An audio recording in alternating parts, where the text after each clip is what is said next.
This was all masterfully planned and executed. During the Civil War, the Constitutional Republic abandoned Congress, which forced President Lincoln to issue martial law. At this time, the Republic was taken over by foreign insurgents who replaced it with the United States of America, Inc., in all caps, in 1871. A corporation that had the same name, the United States. What better way to replace it without anyone noticing that they just got turned into a business and commercialized? Now, this corporation was later purchased by the banking powers behind the Fed in 1912. The Fed was created in 1913. Why did this happen? Well, the US was bankrupt when we sold the United States to foreign banking cartels, if you will. Salvage liens were placed on every asset. Check this out, including the people of the new federalized states. Now let's fast forward to 1933. An income tax was placed on the people to pay these foreign bankers who own the IMF, which owns the IRS. Look into what the IRS actually is. Who is the IMF owned by? You got to follow the money. Who funds it? It's the same people that own the United States Inc. Same few families, and they're not American. So when I say foreign insurgents, that's what I mean. So 1933, USA Inc. goes bankrupt. An income tax is placed on its people.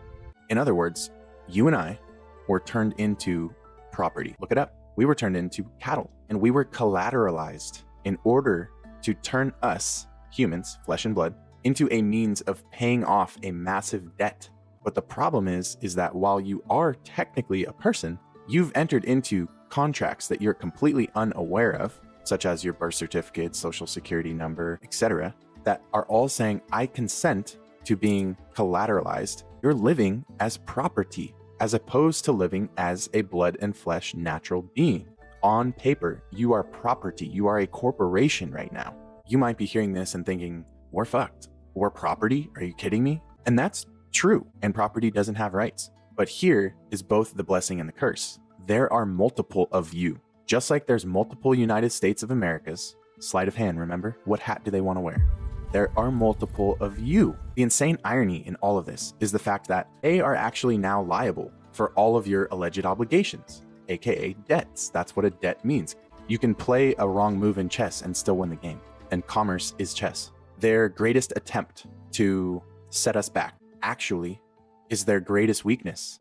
How can we owe debt if the United States is liable for all of its property? If we're its property, then it's the United States' burden to pay our debt. And that is exactly what the law says. I'm going to leave you guys with two different codes that I highly recommend you look into. First is going to be the House Joint Resolution Act 192. And when that occurred, the dollar was turned into what is called Federal Reserve debt notes. So if we're being asked to pay debts, but all we are given from the system is debt notes, aka fiat money, to pay back those debts, how can we pay a debt with a debt? I just want you to sit with that. They never gave you lawful money. They never gave you gold. They never gave you silver.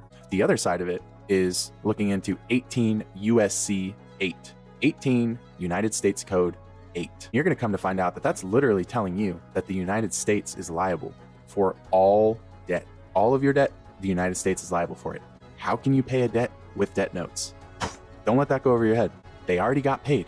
Whoever's coming after you saying you owe a debt, whatever, they already got paid. Why would you be paying it twice? Common law, a completely different, higher level set of law that comes from God, the Creator, is for a natural blood and flesh man. And yet you have been following legal law your entire life.